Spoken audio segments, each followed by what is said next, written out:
Welcome to my channel. இன்னைக்கு என்ன பார்க்க போறோம்னா பிசினஸ் வேல்யூஷன்ல வேல்யூஷன் ஆஃப் பிராண்ட். ஒரு பிராண்டோட வேல்யூவை எப்படி வேல்யூ பண்றது அப்படின்னு சொல்லிட்டு தான் பார்க்க போறோம். ஓகேவா? இப்போ பேலன்ஸ் ஷீட்ல நம்மளுக்கு அசட் சைடு எல்லா அசட்ஸ் இருக்கும். ஃபிக்ஸட் அசட், கரண்ட் அசட் இருக்கும். ஸோ இதுல பிராண்ட் இருக்குல்லப்பா, நம்மளுக்கு குட்வில் வேல்யூவேஷன் நம்ம பார்த்துருக்கோம். ஓகேவா? குட்வில்ல எப்படி வேல்யூ பண்றது அப்படின்னு சொல்லிட்டு நம்மளுக்கு தெரியும்.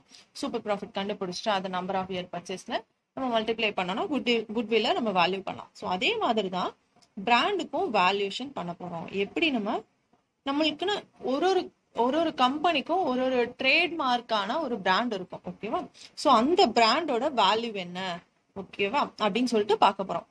இப்போ ஓப்பான்னு எடுத்துட்டோம்னு வச்சுக்கோங்களேன். ஒவ்வொரு ஓப்பான்னு எடுத்துட்டோம்னா அந்த பிராண்டுக்குரிய வேல்யூ என்ன? அந்த ஓப்பா பிராண்ட் வந்து செல்ஃப் ஜெனரேட்டட். ஓகேவா?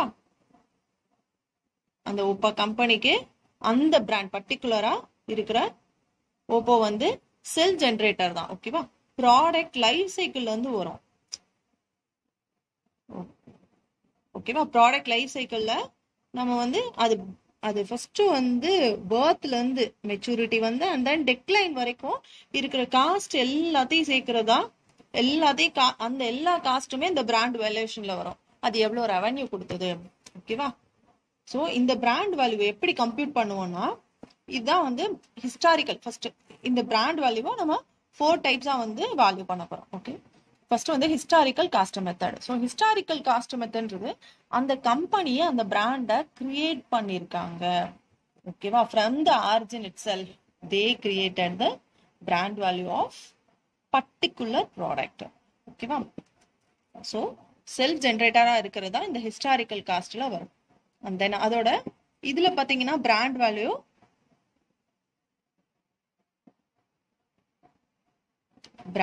இஸ் ஈக்குவல் டு பிராண்டோட டெவலப்மெண்ட் காஸ்ட். ஸோ மொத்தமா அந்த காஸ்ட் டெவலப்மெண்ட்ல இருந்து ஃப்ரம் த ஆரிஜின் அதுல இருந்து distribution cost and then promotion cost. So இது எல்லாத்தையுமே சேர்த்துக்கலாம். அட்வர்டைஸ்மெண்ட்டா இருக்கட்டும், அதை ப்ரமோட் பண்றது, ஆஃப்டர் சேல்ஸ் சர்வீஸ், இது எல்லாத்தையுமே இன்க்ளூட் பண்றதுதான் இந்த பிராண்ட் வேல்யூ. ஓகேவா? ஸோ இப்போ எக்ஸாம்பிள் பார்த்தீங்கன்னு வச்சுக்கோங்களேன், கூகுள் கம்பெனில வந்து கூகுள் வந்து அவங்க தான் கிரியேட் பண்ணது. ஓகேவா? கூகுள்ன்ற ஒரு பிராண்ட். ஓகேவா? ஸோ அந்த கூகுளை அவங்க கிரியேட் பண்ணது. இது வந்து ஹிஸ்டாரிக்கல் காஸ்ட் வந்துடும். இந்த ரீப்ளேஸ்மெண்ட் காஸ்ட் வந்து ஒரு எக்ஸிஸ்டிங்ல இருக்கிறத ஒரு பிராண்டை அவங்களே ரீப்ளேஸ் பண்றது. ஓகேவா? எக்ஸிஸ்டிங்கா இருக்கிற ஒரு பிராண்ட் இருக்கும். ஸோ அந்த பிராண்ட் வந்து அந்த ப்ராடக்ட் லைஃப் சைக்கிள்ல டிக்ளைன் ஆயிருக்கும் அந்த பிராண்ட். ஓகேவா? இப்போ கூகுள் வந்து நம்ம ப்ரீவியஸா பார்த்தோன்னா இன்டர்நெட் எக்ஸ்ப்ளோசர், இப்ப கூகுள்ல பாத்தீங்கன்னா மொசிலாவை வந்து அதை ரீப்ளேஸ் பண்ணி அந்த பிராண்ட் போயிடுச்சு. அந்த ப்ராடக்ட் வந்து மொசிலாவோட பிராண்ட் வந்து டிக்ளைன் ஆயிடுச்சு. அது எப்ப டிக்ளைன் ஆகுதோ அந்த நியூ பிராண்ட் அவங்க வந்து கிரியேட் பண்ணாங்க குரோம்க்கு. ஓகேவா? ஸோ அப்படிதான் அவங்களே அவங்களோட பிராண்டை ரீப்ளேஸ் பண்றது. அந்த ரீப்ளேஸ்மெண்ட் இப்ப மொசிலாவை தூக்குறதுக்கு அவங்களுக்கு ஒரு காஸ்ட் ஆயிருக்குமா? ஸோ அந்த பிராண்ட் வேல்யூவை தூக்கிட்டு அதை எக்ஸிட் பண்ணிட்டு அண்ட் தென் குரோமை உள்ள இது பண்றதுக்குரிய development cost, research R&D cost, distribution cost, so இது எல்லாமே வரும். இதெல்லாம் சேர்ந்ததுதான் replacement cost model. And then market price. இன்னைக்கு இந்த பிராண்டோட கரண்ட் ரேட் என்ன? இப்போ ஆப்பிள் ஐபோன் அப்படின்னா இன்னைக்கு ரேட் என்ன, அந்த பர்டிகுலர் ப்ராடக்ட் கூடிய இன்னைக்கு ரேட். ஸோ அதை சொல்றதுதான் market price valuation method. So இதை எப்படி சொல்லுவோம்னா, இதோட brand value net realisable value. ஓகேவா? ஸோ இன்னைக்கு அதை ரியலைஸ் பண்றதுக்கு எவ்வளவு வேல்யூ, ஸோ இன்னையோட வேல்யூ தான். And then present value model. So இந்த ப்ரெசன்ட் வேல்யூ மாடல் என்னன்னா, 10 வருஷத்துக்கு அப்புறம் நம்மளோட மணி ருப்பி எவ்வளவு இருக்கும், ஸோ அதை கரண்ட் ரேட்ல, கரண்ட் மார்க்கெட் ரேட்ல, பிவி ஃபேக்டர்ல டிஃபைன் பண்றதா இந்த பிராண்ட் வேல்யூ. ஓகேவா? ஸோ பிராண்ட் வேல்யூவை நம்ம கரண்ட் மார்க்கெட் ரேட்ல பிவி ஃபேக்டர்ல டிஃபைன் பண்ணுவோம் இந்த ப்ரெசன்ட் வேல்யூ மாடல். ஓகேவா? நெக்ஸ்ட் இல்லஸ்ட்ரேஷன் 35 பார்ப்போம். ஸோ இப்போ ஒரு கம்பெனியோட டீடைல்ஸ் கொடுத்துருக்காங்க. பிராண்ட் ரெவன்யூ, ஒரு பிராண்ட் ப்ராடக்ட், அந்த கம்பெனியை 2 கொடுக்குறாங்க. பிராண்டட் ப்ராடக்ட் ஒன்று, அன்பிராண்டட் ப்ராடக்ட் ஒன்று இருக்கு. ஸோ பிராண்டட் ப்ராடக்டோட ரெவன்யூ வந்து கொடுத்துருக்காங்க 500 பெர் யூனிட். ஸோ அன்பிராண்டட் பார்த்தீங்கன்னா 120 பெர் யூனிட். ஸோ நம்மளுக்கு இப்போ பிராண்டோட காஸ்ட்டும் இருக்கு, ரெவன்யூ இருக்கு. இதுக்கு ஒரு ப்ராஃபிட் கிடைக்கும், அண்ட் தென் பிராண்டட்க்கு ஒரு ப்ராஃபிட், அன்பிராண்டட்க்கு ஒரு ப்ராஃபிட் கிடைக்கும். ஸோ இதை வச்சு நம்ம பிராண்ட் வேல்யூ கண்டுபிடிக்க போறோம். கேபிட்டலைசேஷன் ஃபேக்டர் வந்து 18% கொடுத்துருக்காங்க, அண்ட் தென் டாக்ஸ் ரேட் 39.55%. ஓகேவா? ஸோ இப்போ சம்ஸ்க்கு போகலாமா? இப்போ நெட் ரெவன்யூ ஃப்ரம், இப்போ பிராண்ட் வேல்யூவோட ரெவன்யூ நம்ம கண்டுபிடிக்க போறோம் பிராண்டட் ப்ராடக்ட்டுக்கு. ஸோ இதுல நம்மளுக்கு டோட்டல் ரெவன்யூ எவ்வளோப்பா? 500 இன்டூ ப்ராடக்ட். பிராண்டட் ப்ராடக்ட் வந்து 1 lakh நம்ம சேல்ஸ் பண்ணியிருக்காங்க. ஒரு ப்ராடக்ட் நம்மளுக்கு 500 ரூபாய்க்கு போகுது. இதோட காஸ்ட் எவ்வளோ?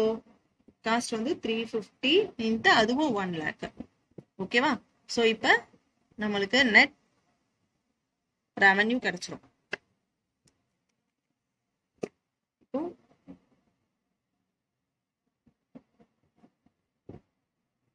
நெட் ரெவன்யூ எவ்வளோ? பிராண்டடுக்கு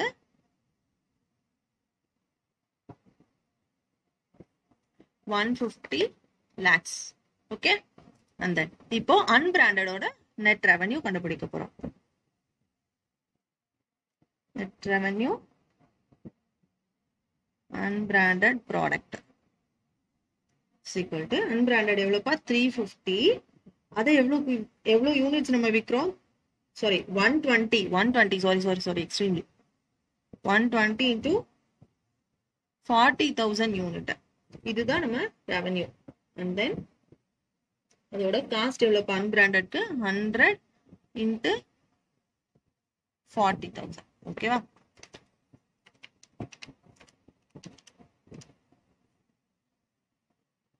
minus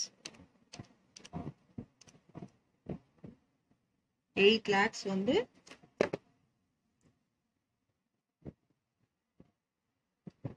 நெட் ரெவன்யூ. இது அன்பிராண்ட் ப்ராடக்ட் கூட நெட் ரெவன்யூ. ஓகேவா? இப்போ நம்ம என்ன கண்டுபிடிக்க போறோம்?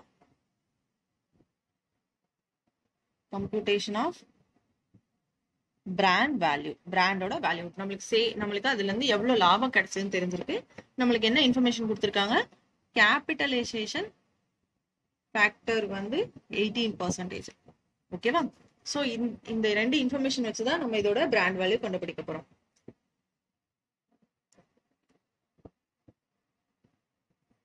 ரெவன்யூ எவ்வளவு பணமா? 150 லட்சம் நம்மளுக்கு கிடைச்சது. ஸோ இதோட நம்மளுக்கு இப்ப இதுக்கு என்ன செலவு பண்ணிருக்கோமோ அதை நம்ம கழிக்கணும்ல. வேற செலவு காஸ்ட் மட்டும் இல்ல. இதுல பார்த்தோம்னா ரிசர்ச் அண்ட் டெவலப்மெண்ட் 20 ரூபாய் ஒரு யூனிட்டுக்கு பண்ணிருக்காங்க. ஓகேவா? ஸோ இதுல R&D எக்ஸ்பெண்டிச்சர் 20 ரூபாய் 1 lakhக்கு பண்ணிருக்காங்க. So 1 lakh units. ஓகேவா? ஸோ அப்ப நம்மளுக்கு எவ்வளவு இதாகும்? கழிக்கணும் ஒரு 20 லட்சத்தை நம்ம இதுல இருந்து கழிச்சிடும். எஸ், 20 லட்சத்தை நம்ம கழிச்சிருவோம். அந்த அதுக்கப்புறம் இதுல இருந்து அன்பிராண்டடோட ரெவன்யூவையும் நம்ம கழிச்சிருவோம். ஓகேவா?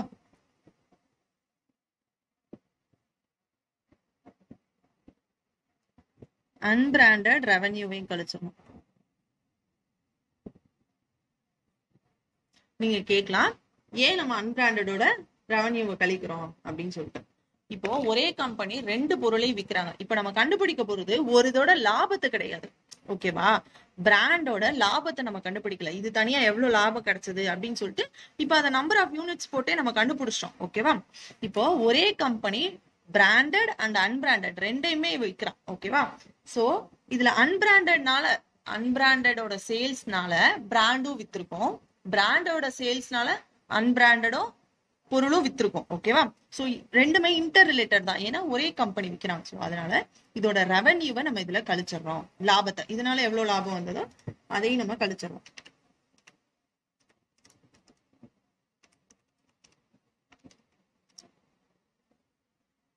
ஸோ இந்த ரெவன்யூல இருந்து இது ரெண்டையும் நம்ம கழிச்சாச்சு. இப்ப பிராண்டோட இதுக்குரிய டாக்ஸ் நம்ம பே பண்ணிருக்கோம்ல, எவ்வளவு டாக்ஸ்னு. ஸோ அந்த டாக்ஸையும் நம்ம கழிச்சிடறோம். டாக்ஸ் எவ்வளோப்பா? 35.55%. 39.55%.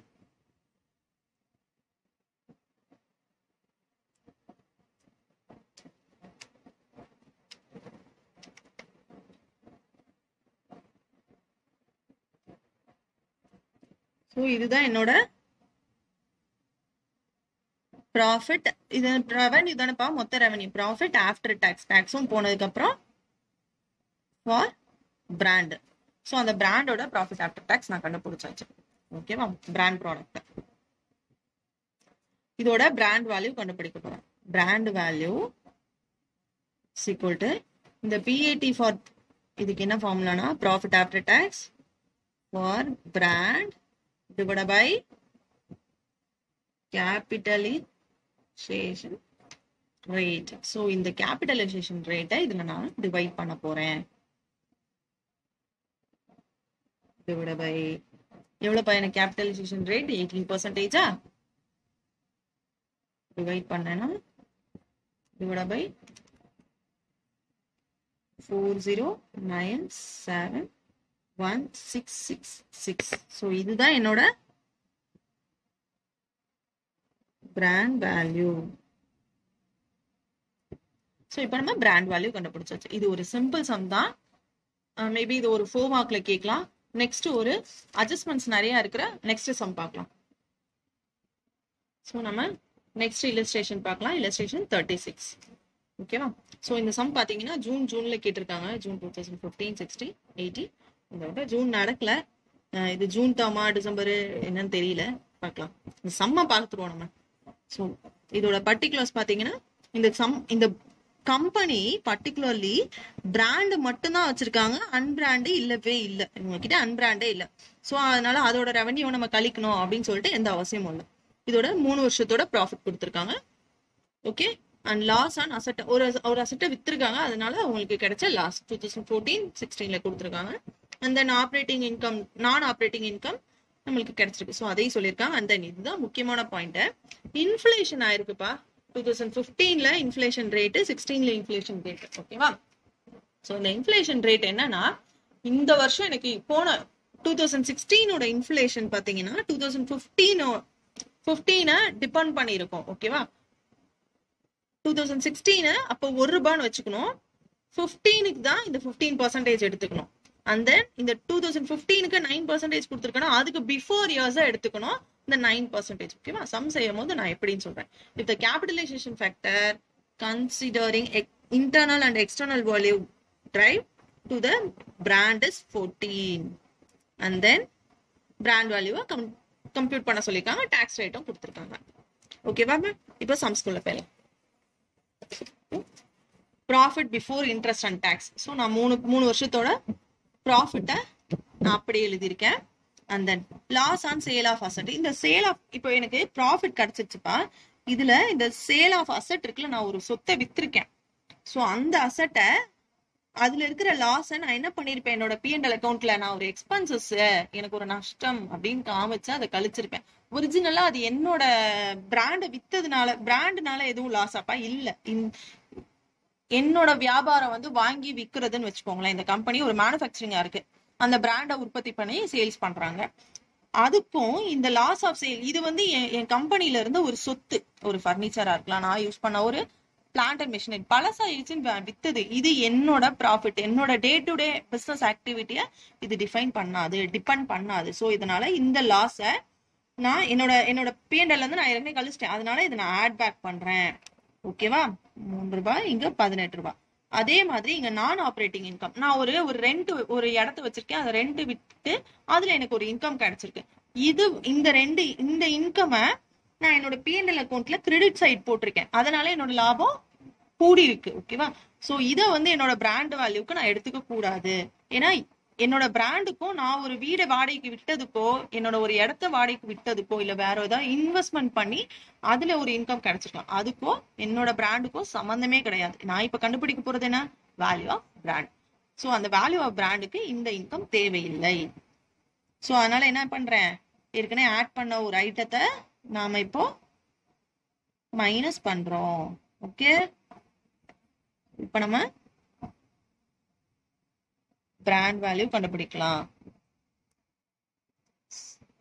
66 and then 78 160.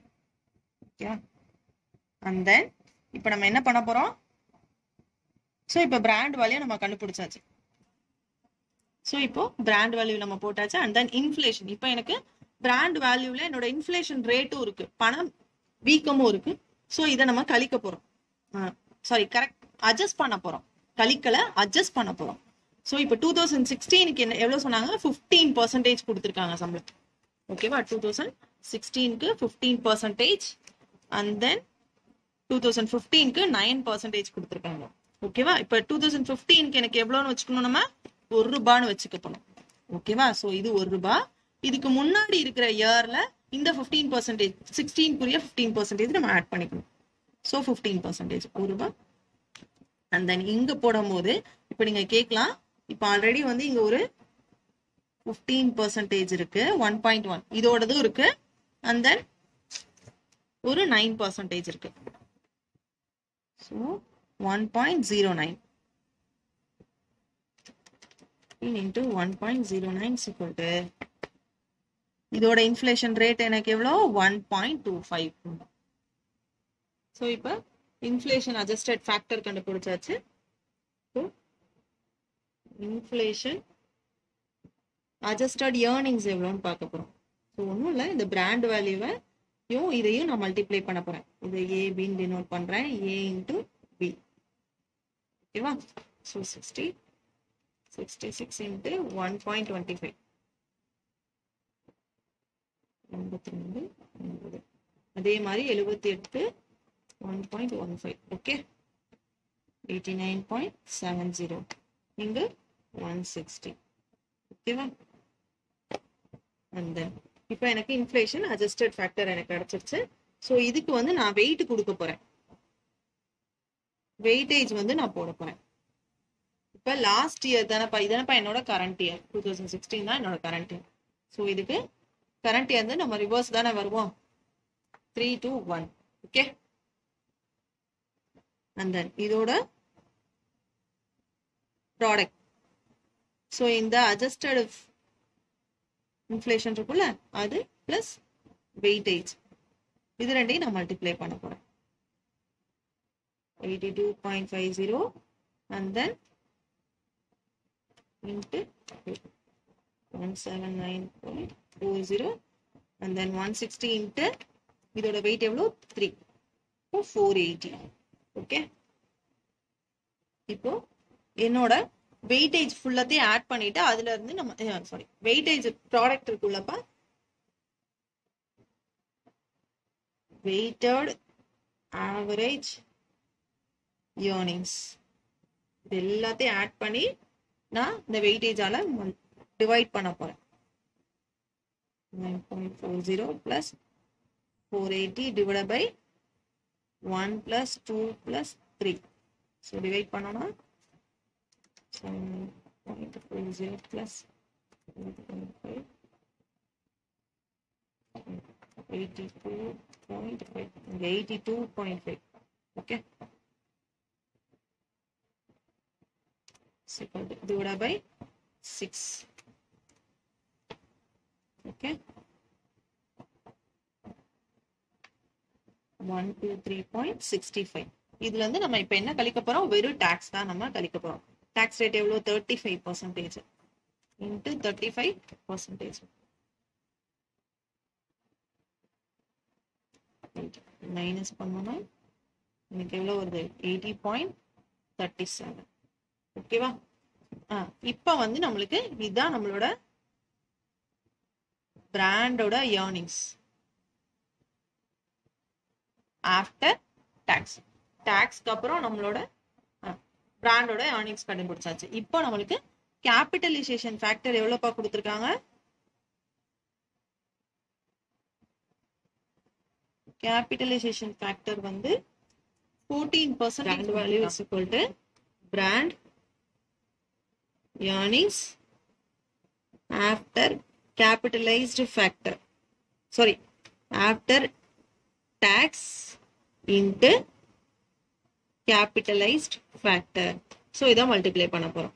இப்போ என்னோட பிராண்ட் வேல்யூ எவ்வளோப்பா? 9.37 into 14 போட்டேன்னா 13. ஓகே, லேக்ஸ் வந்துடும். ஓகே, இதுதான் என்னோட பிராண்ட் வேல்யூ. ஓகேவா? ஸோ ஹோப் ஸோ இந்த சம் உங்களுக்கு புரிஞ்சிருக்கும்னு நினைக்கிறேன். இதுக்கு அடுத்த மாடலோ இதுக்கு அடுத்த இல்லஸ்ட்ரேஷன் பார்த்தீங்கன்னா ஸோ இதே மாடல் தான். ஏர்னிங்ஸ் நான் பிராண்ட் இருக்கும். இந்த நான் பிராண்டை வந்து நான் பிராண்ட் அண்ட் தென் அதோட இன்ஃப்ளேஷன் ரேட் கொடுத்துருக்காங்க. And then remuneration of capital 5% கொடுத்துருக்காங்க. ஆவரேஜ் கேபிட்டல் எம்ப்ளாய்டும் நம்மளுக்கு கொடுத்துருக்காங்க. Tax and then capitalised factor. So இதை வச்சு நம்ம பிராண்ட் வேல்யூ கண்டுபிடிக்க போறோம். இதுக்கு முன்னாடி சம் எப்படி பண்ணோமோ வெயிட்டேஜ் போட்டு இன்ஃப்ளேஷன் கேபிட்டல் ஃபேக்டர் 8%. ஓகேவா? ஸோ அதே மாதிரி தான் நான் பிராண்டட் இது அங்கே வந்து அதர் இன்கம் வந்து நான் ஆப்ரேட்டிங் இன்கம் நம்ம மைனஸ் பண்ணோம். இந்த சம்ல வந்து நான் பிராண்ட் இன்கம் வந்து நம்ம மைனஸ் பண்ண போறோம். ஸோ அட்ஜஸ்டட் ப்ராஃபிட் நம்மளுக்கு கிடைச்சிடும். இன்ஃப்ளேஷன் ரேட்டை வச்சு இதை பிவி போட்டுருவோம். Present value of the brand நம்ம கண்டுபிடிச்சிரும். புரிஞ்சுதாப்பா? அதுக்கும் வெயிட். ஓகேவா? கரண்ட் இயர் வந்து வெயிட் வந்துடும். வெயிட்டட் ஆஃப்டர் ஆவரேஜ் ப்ராஃபிட் கண்டுபிடிச்சிரும். அண்ட் தென் நம்மளோட கேபிட்டல் எம்ப்ளாய்டு டேக்ஸ் கழிச்சிருவோம். பிராண்ட் ஏர்னிங்ஸ் கிடைச்சிரும். அண்ட் தென் அதை வச்சு நம்ம சம் செஞ்சிடும். ஓகேவா? புரிஞ்சுதாப்பா? ஸோ இதான் இதுவும் அந்த சம்மும் ஒரே மாடல் தான். இந்த சம் ட்ரை பண்ணுங்க. நெக்ஸ்ட் சம்மும் இதே மாடல் தான். வேற ஏதாவது டாபிக்ஸ் வேணும், வேற ஏதாவது சம் செய்யணும் அப்படின்னா கமெண்ட் செக்ஷன்ல கமெண்ட் பண்ணுங்க. Happy studying.